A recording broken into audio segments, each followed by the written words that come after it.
Walter's Sports Bar is a great place for the family to grab a bite to eat before going into the ballpark. $5 kids meals from 4 to 7 p.m. with the purchase of an adult meal. Walter's is located across the street from Nationals Park. Hey, did you hear about that multi-billion-dollar Roundup settlement? Yeah, it impacts people who are exposed to weed killers at work or at home, even if you just used it in your own yard. Lawsuits claim it causes non-Hodgkin lymphoma, a blood cancer.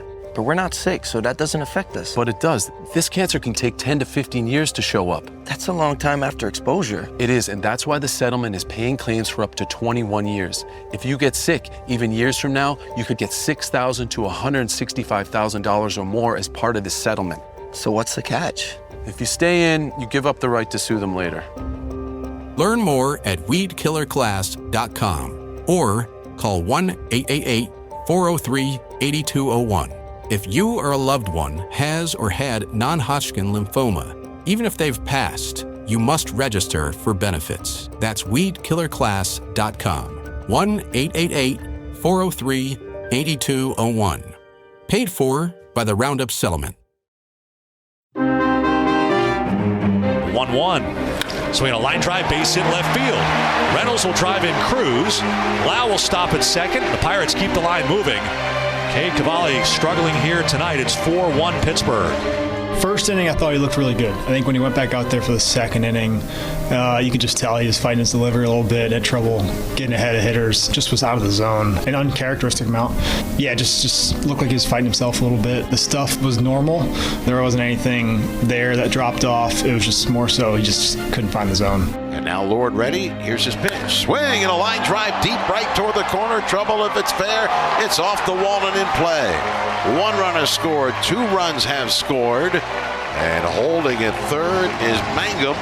2 RBIs for O'Neal Cruz. Runners on second and third with 2 out here in the bottom of the 6th inning. As the Pirates continue to pour it on.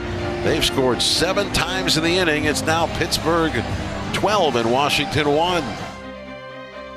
And welcome to Nats Chat, along with Washington Nationals insider Mark Zuckerman of NatsJournal.com. I'm Al Galdi, host of the Al Galdi podcast. Mark is at PNC Park in Pittsburgh, where the Nats on Monday evening got walloped. A 16-5 loss at the Pittsburgh Pirates on Monday evening in Game 1 of a 4-game series. This was a game in which the Nats allowed the Pirates to score 4 runs in the bottom of the 2nd and 10 runs in the bottom of the 6th. Yes, the Pirates scored 10 runs in the bottom of the 6th. The Nats in MLB's 2026 regular season now are 7-9. Monday night, not a good night in Washington, D.C. sports. We had the Washington Capitals being officially eliminated from contention to make the 2026 Stanley Cup playoffs, and we had the Nats getting blown out at the Pirates. But it is good to have you with us on what was, as of Monday afternoon, the number 17 podcast in the country on Apple Podcasts in terms of the U.S. baseball category. Number 17 in the country. We thank you very much for that.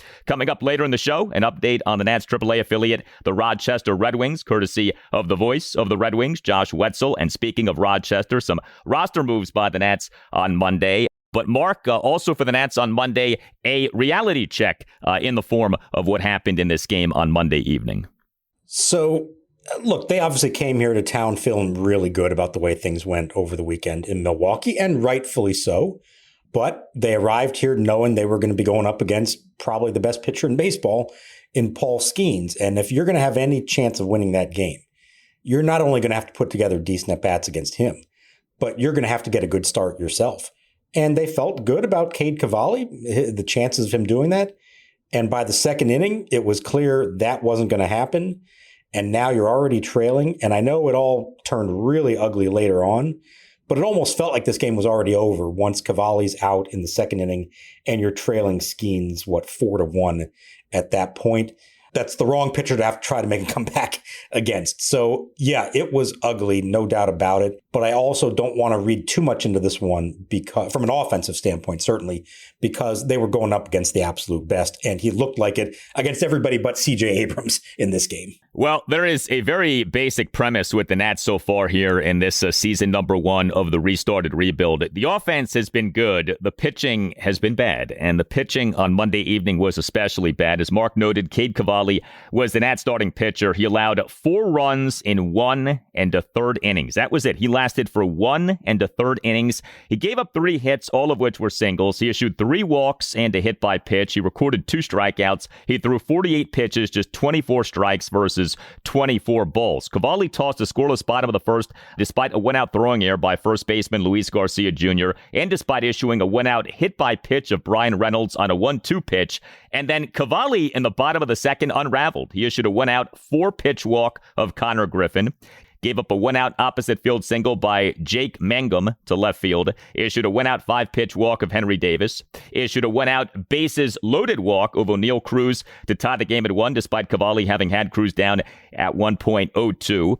Gave up a one-out opposite field 2-run single by the University of Maryland product Brandon Lau on a bloop to left center field for a 3-1 Pirates lead. And gave up a one-out opposite field RBI single by Brian Reynolds to left field for a 4-1 Pirates lead. And that was it. Nats manager Blake Butera pulled Cavalli from the game. And this is actually an interesting bad outing from the standpoint of 4 runs in 1 1/3 innings. The line screams blow-up start. He only gave up 3 hits, though, and all of them were singles. It's not like he was getting tattooed across the ballpark.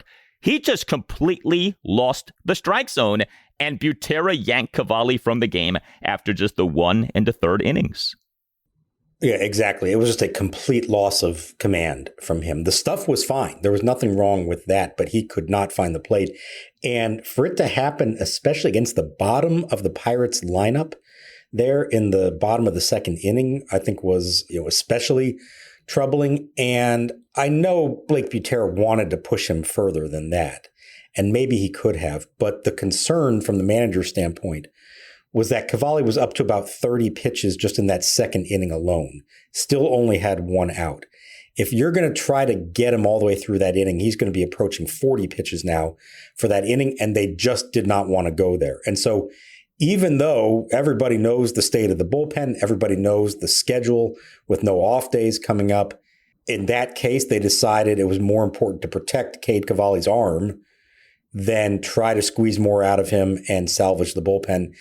And so you pull him that quick, and it was a quick hook, but he could not find the strike zone at all. And you're basically at that point, it almost just felt like they're conceding the game at that point, to be honest, because of what you're going to have to make do with your bullpen and because of who's pitching for the other team. You look at Cade Cavalli now, 4 starts into his regular season here. The 10-4 win at the Chicago Cubs on opening day, March 26th. 3 runs, 2 earned, 3 2/3 innings. The 6-5 10-inning loss at the Philadelphia Phillies on April 1st, 1 run in 6 innings. He was good in that game, but the 7-6 10-inning loss to the St. Louis Cardinals at Nationals Park on April 7th, 2 runs, 1 earned, 4 2/3 innings. And now this loss at the Pirates on Monday evening, 4 runs, 1 1/3 innings. Cavalli over the 4 starts, ERA of 4.60, whip of 1.72. He's lucky that ERA is under 5 with a whip that high. But maybe what stands out as much as anything, pitches per inning of 19.21. That is a sky-high pitches per inning. Yeah, this has been a common theme for a lot of people on the staff, but it's especially true for him. And you just mentioned it there. The whip is so high despite the ERA not being all that high. And that tells you really what's been going on with him. He's now pitched 16 full innings where he recorded all 3 outs in the inning. And in only 3 of those 16 innings has he retired the side, 1, 2, 3. So he's been dealing with traffic nonstop, straight from opening day. Now, until this game, he'd actually done a pretty good job of minimizing the damage and getting himself out of it. But that's a tough way to live. You're flirting with disaster all the time there. You never get a chance just to ease up at all. That's some high stress innings for Cavalli already 4 starts in. And I think it finally caught up with him in this one. He's got to find the plate. What's strange about this is when he came up last year, he threw strikes. Like, that wasn't an issue. And this spring, he threw strikes. So it's not like in the past there's a real track record of him just being all over the place. This seems to be a new development so far, here in the early going this season. So on the one hand, you could say maybe that's actually a good sign that, he should be able to get it back. On the other hand, you say, okay, what's going on? Why has it led to this? Is he losing confidence in his stuff?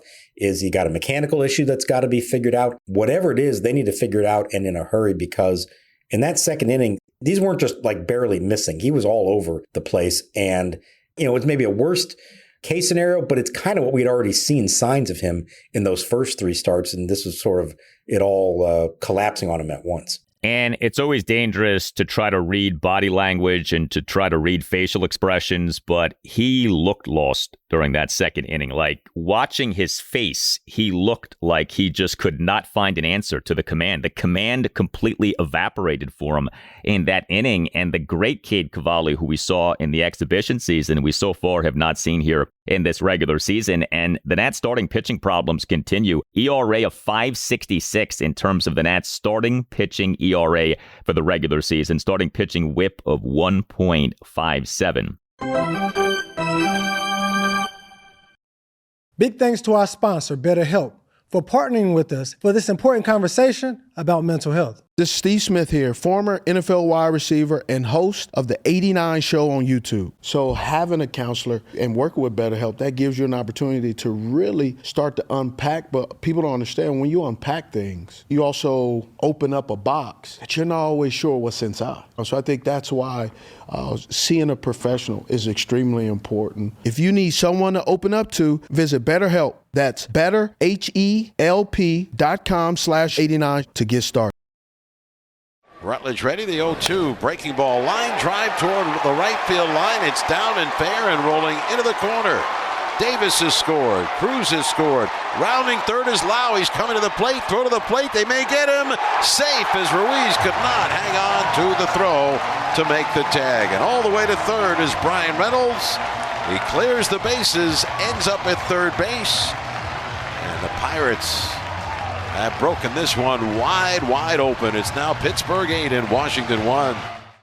And then there was the Nats relief pitching in this 16-5 loss at the Pirates on Monday evening. 4 Nats relievers and a position player, outfielder Joey Wiemer, combined to allow 12 runs in 6 2/3 innings. Paxton Schultz allowed 1 run in 2 2/3 innings with 4 strikeouts versus no walks. He, in the bottom of the third, allowed a run on a leadoff homer by Spencer Horwitz to right field to put the Pirates up 5-1.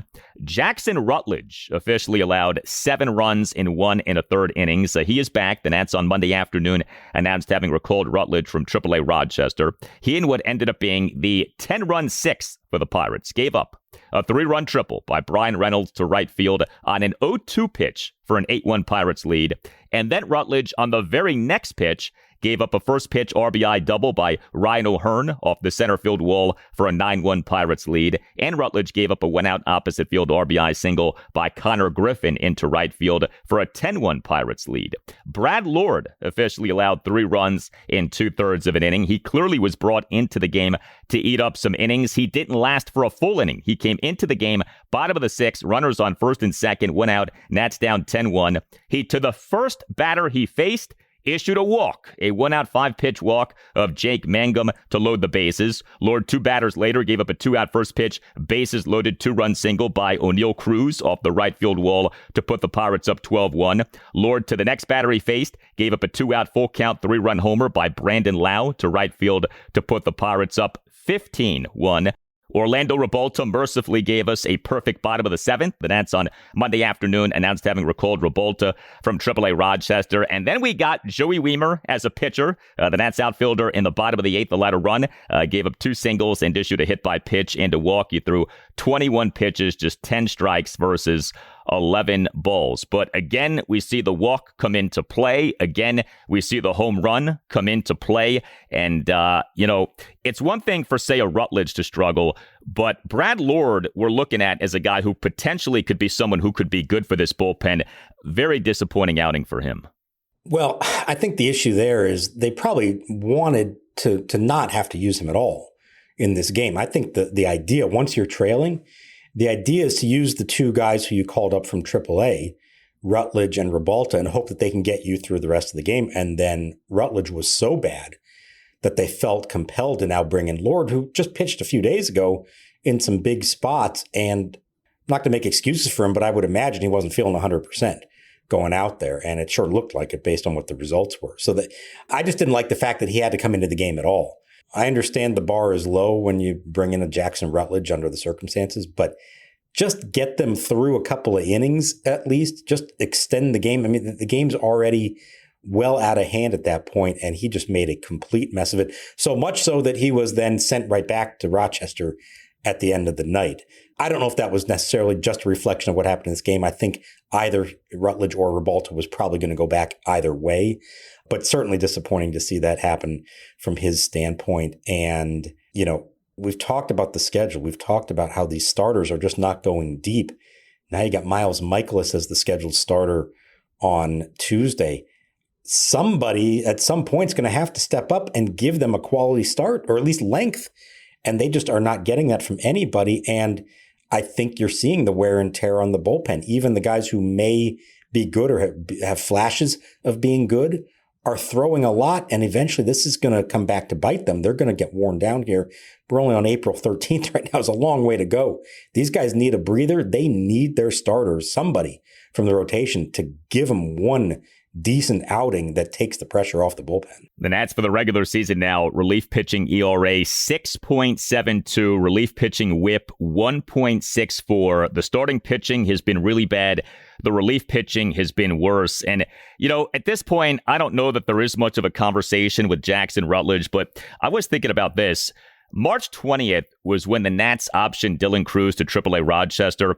There was also a move by the Nats that was made on that day. In addition to the Cruz demotion, it was Rutledge being optioned to AAA Rochester. And, here we are now, 7 years removed from him being taken with the number 17 overall pick in the 2019 MLB draft. The Nats have given up on him as a starter, but that he isn't a mainstay in the major league bullpen. I mean, it really does show you how much of a disappointment he has been. I don't know how else to say this.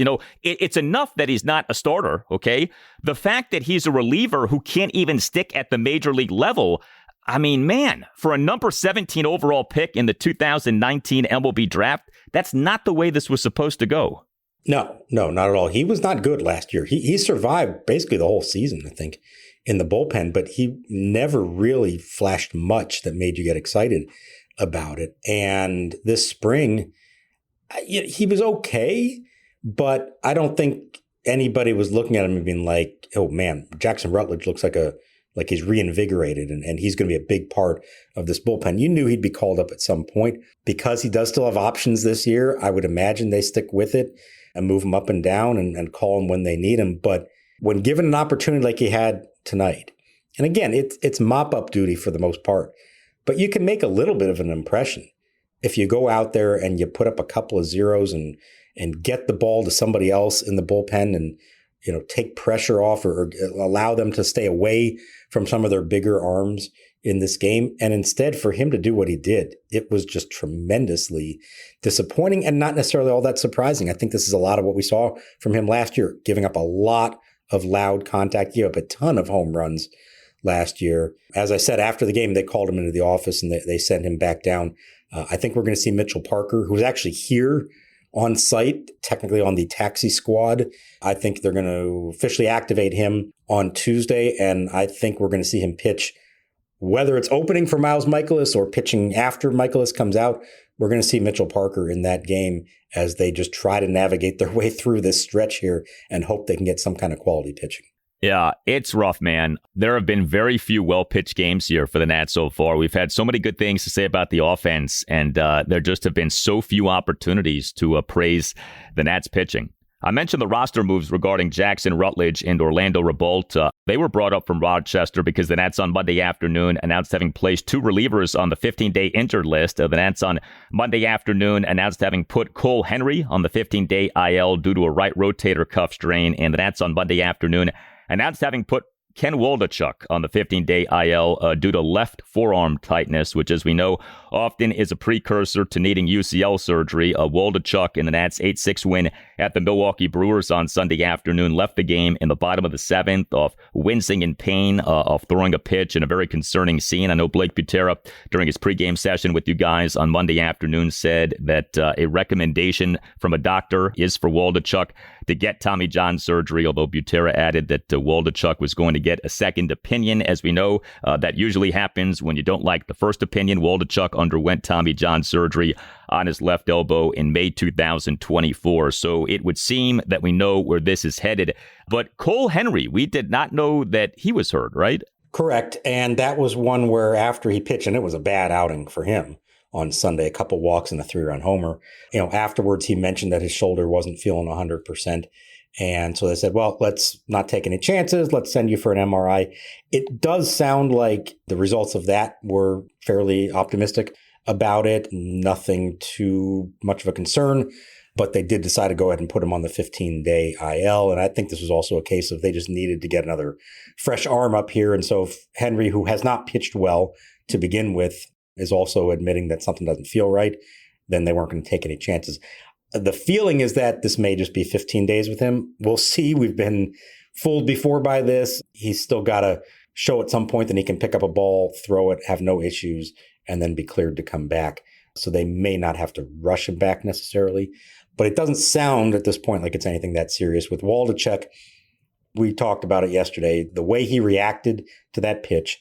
And as someone who had Tommy John before, you just had that sinking feeling. Now, it's interesting. He actually told us that unlike the previous time 2 years ago, in this case, nothing in his arm actually hurt necessarily. He did feel something move in his elbow on that pitch that he spiked. Chances are it was the ligament, whether it was snapping entirely or something like that. But he actually said it didn't hurt. And even 24 hours later, it didn't hurt. And so when he did get the news and they were waiting on MRI results and he found out that there is damage to the UCL and that the recommendation is Tommy John, it was pretty devastating to him. You could tell how tough that was for him to accept. And it's probably why he is going to get the second opinion. You hope deep down that somehow another doctor says, actually, you're going to be all right. But I think we know where this usually goes. And it's really unfortunate for a guy who had to work hard to come back in the first place. And I know the performance hadn't been great so far, but he felt really good about the state of his arm, the state of his arsenal. And again, while it wasn't all that great in terms of performance, it was a nice thing to have as like a second long man in your bullpen and a lefty long man. I'll be curious if they do activate Mitchell Parker. Is this a one-time deal with him? Would they keep him up here? Would they think of him in that role as opposed to being a starter? He has been starting at AAA and done pretty well, actually. But I think there's a case to be made that he could be valuable to them as a left-handed long man taking over the role that Waldichuk held. I mean, it cannot be emphasized enough. The Nats just need relievers who can get outs. I mean, you cannot, put up that flashing neon sign high enough and make it bright enough. Like, just somebody, anybody, please get outs for us out of this bullpen.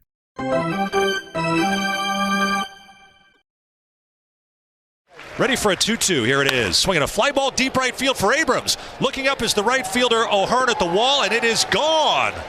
CJ Abrams homers into the seats in right field about 3 rows in. And the Nationals score first. They lead Skenes and the Pirates 1-0. That's homer number 5 for Abrams. He turns around a fastball nearly 100 miles an hour, hits it out of here like a bullet. The Nats offense in the 16-5 loss at the Pirates on Monday evening. So 5 runs, 8 hits, which were 2 homers, a double, and 5 singles, 2 walks, 1 for 3 with runners in scoring position. Now, 4 of the runs came in the top of the 7th in what was garbage time. The Nats faced the aforementioned Paul Skenes, the Pirates ace, of course, one of the best pitchers in MLB. He allowed 1 run in 6 innings. So the Nats did get him out of the game after 6 innings. He had 6 strikeouts versus 1 walk. The Nats did homer off Skenes. CJ Abrams, he is a Nats starting shortstop and number 3 batter, 1 for 2 with a solo homer. Abrams in the Nats 1-run first, a 2-out solo homer to right field off Skenes to put the Nats up 1-0, despite Abrams having been down at 1.12. So CJ Abrams continues to do well. Jacob Young continues to do well. A home run for him. He is the Nats starting center fielder and number 5 batter. Yes, Jacob Young was your Washington Nationals number 5 batter in this game. 1 for 4, 2-run homer. Young in that 4-run 7th, a 1-out 2-run homer to left field to cut the Nats deficit to 15-3, despite having been down at 1.12. Jacob Young now has an OPS here of 830 as the Jacob Young offensive improvement continues to be shown. We talked about it yesterday. I mentioned some of the numbers. You look it up on Baseball Savant. His bat speed is up. His exit velocity is up. His hard hit percentage, you name it, it's all up. And that makes you believe that maybe not to this extent, but that some of this is sustainable and that this is legitimate, what he's doing. I laughed when I saw the lineup that he was batting 5th, but when you look at who was in this lineup in this game, it made sense that he would be there. tough assignment for him. The first time ever batting in the heart of a lineup, and you got to face Paul Skenes. Maybe not the best matchup for him, but good to see him pull the ball later on once they finally got to the Pirates bullpen. And CJ Abrams, look, nobody was touching Skenes in this game except for Abrams. And I want to highlight this. So first two batters strike out, Wood and Garcia. Abrams comes up in the top of the first. And he actually almost homered a couple pitches earlier. He got a breaking ball that was way in off the plate, and he still got around on it and crushed it down the line. It just hooked foul of the pole. And you thought, well, there it was. That was his one shot. No, a couple pitches later, he gets 99.5 miles an hour, but over the plate, and he crushed it. Absolute no doubter to right field. So he hits the home run. And then his next time up, again, nobody else is touching Skenes. Can't even get the ball out of the infield against him. He drove one to the warning track against him. And at that point, Skenes wasn't giving him any fastballs at all. It was a bunch of changeups and splitters, I think, that he was facing.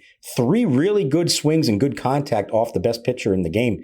CJ Abrams, I know we're talking about James Wood so much, but Abrams is really looking good at the plate, looks very comfortable and hitting different types of pitches, hitting it with some authority. That's been a really nice development to start the season, is that we're essentially seeing first half CJ Abrams return in 2026 as we did in 2024 and 2025. He has been the Nats' best batter so far. I don't think there's any real debate about that. James Wood, the best batter lately, but overall, CJ Abrams has been the best hitter. His slash line, batting average 327, on base percentage 406, slugging percentage 618. I mean, how do you complain about that? Abrams has been doing really well. Nasim Nunez had a 2-run single. He is the Nats starting second baseman and number 8 batter, 1 for 4 with a 2-run single. He in the 4-run 7th, a 1-out 2-run single through the right side of the infield to cut the Nats deficit to 15-5. And James Wood, he is the Nats starting right fielder and number 1 batter, 1 for 3 with a single and a walk. He on Monday afternoon was named National League Player of the Week for games played from Monday, April 6th through Sunday, April 12th. So game 2 for the Nats at the Pirates, Tuesday evening at 6:40. As mentioned, Miles Mikolas will be the Nats starting pitcher. The big positive with Miles Mikolas supposedly is that he eats innings. Boy, do the Nats need him in game 2 of this series to eat some innings. It would be wonderful, but I'm not so sure the Nats are even going to be asking him to do that in this game. As I said, I think they're going to officially promote Mitchell Parker, who was here on the taxi squad. And I don't know if they've named Mikolas as the starter. Doesn't mean they couldn't change that. The Pirates have a bunch of lefties. I think 5 of their top 6 hitters in this game were left-handed. Would they try the opener strategy with Parker? Although he was really bad in the first inning last year, so maybe that's not the way to go. Maybe you start Mikolas, you say, hey, give us 3 innings, try to keep it, together, and then we go to Parker after that for maybe another 3 innings himself before you go to the back end of the bullpen. I'll be really curious how they approach this. In some ways, you would say, hey, you're a veteran innings eater, go out there and eat up some innings for us. But I feel like the way they're going right now, they understand that the odds of Mikolas doing that are not that high. And it feels like they're just trying to piece this together and give themselves the best chance of winning games right now. So I think it's some kind of combination of Mikolas and Parker, and you hope between the two of them, they can give you 6 innings and keep the game close. This is somewhat skewed by the usage of the opener, PJ Poulin, but the Nats over 16 games, 68 1/3 innings from starting pitching. So you're talking about an average of well below 5 innings per start in terms of what Nats starting pitchers have put forth here so far. I mean, the lack of length, even in this day and age in MLB, that is staggering. 68 1/3 innings over 16 games. Yeah, I think only the Rockies have fewer innings from their starting pitchers in the NL. It's about 4.2 they're averaging. So not even 4 1/3 innings that they're getting from their starters. And you said there was the one that skews it, but I think in that game, Zach Littell, I think, went 5 following up from Poulin when he opened. So it's not like he was, going deep himself. At some point, I think somebody's going to have to do it. I get it. There are analytical reasons to not try to push your starters more than that, especially if they're not really effective starters, but they're going to wear down this pitching staff. And I'm not saying that the reason that Waldichuk and Henry are on the IL right now is because of how they were used or anything like that. But in the long run, you may see more of that happen if Blake Butera has to keep counting on them and asking for so much out of them. They're using 4 relievers a night. They're asking these guys to go multiple innings. Every one of them, when you look at their pitch counts, it's not in the 10s or even the 20s. It's in the 30s and the 40s. That's too much. It's going to come back to bite them here at some point. So whether it's Mikolas and or Parker on Tuesday, or whether it's Jake Irvin the day after that or Foster Griffin the day after that, at some point here, you got to let some of these starters, if they're effective enough, you got to give them a chance to go deeper and take the load off the relievers. You tell us what you think. Hit us up on X at Nats_chat. You can find us on Blue Sky at Nats Chat Podcast. You can email us natschatpodcast@gmail.com. All Nationals radio highlights on Nats Chat are courtesy of 106.7 The Fan. For Mark Zuckerman, I'm Al Galdi. We'll talk to you next time on the Nats Chat Podcast, and we'll leave you now with an update on the Nats AAA affiliate, the Rochester Red Wings, courtesy of the voice of the Red Wings, Josh Whetzel. And the former Cy Young Award winner, Zach Wheeler for Lehigh Valley. Breaking ball rammed to center. Jones rushes back. That's over his head, and that thumps up against the base of the fence. Franklin heads to third, stops there on a stand-up double from Dylan Cruz. And Cruz tagged that one. The Red Wings' 2026 season is off to a pretty solid start so far. They've won 2 of their first 3 series of the season. Having said that, the offense still is trying to get on track. Probably the most effective hitter so far this season has been one of the players the Nationals received from the Rangers in the Mackenzie Gore trade. That's Abimelec Ortiz, a first baseman / designated hitter. He's batting .245 at the moment, but he has a lot of walks, so a .413 on base percentage to lead the team, 4 doubles, a home run, and also a team-leading 10 runs driven in. Outfielder Christian Franklin's hitting .280, although only 1 of his 14 hits so far are for extra bases. He also has drawn a lot of walks, which is one of the MOs of his career, a .410 on base percentage for Franklin. As for Dylan Cruz, he's hitting .250 right now, hitting into a little bit of bad luck, though. He has 3 doubles, a home run, also 10 walks in the season. He's 4 for 4 in terms of stealing bases. And catcher Harry Ford, whom the Nationals acquired from the Mariners for Jose A. Ferrer, is off to a slow start, hitting .136, 6 for 44 with a couple of doubles so far this season. As far as the pitchers are concerned, Andrew Alvarez has been really good in 2 of his 3 starts. In fact, over his last 2 outings and 10 total innings, he's allowed just 2 runs on 3 hits.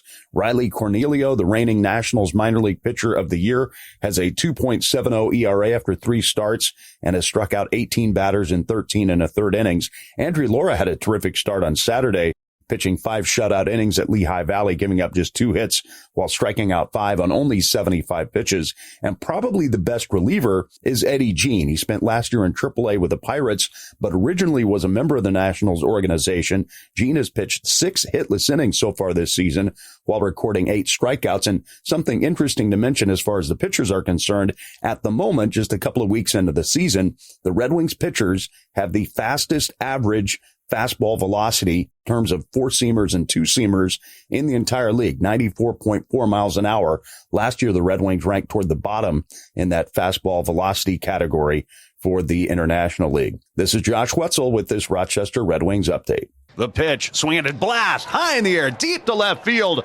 Away back it goes and way out of here. Riley Adams clobbers an 0-2 pitch. A mile to left, and that 2-run homer has tied the game at 2 apiece.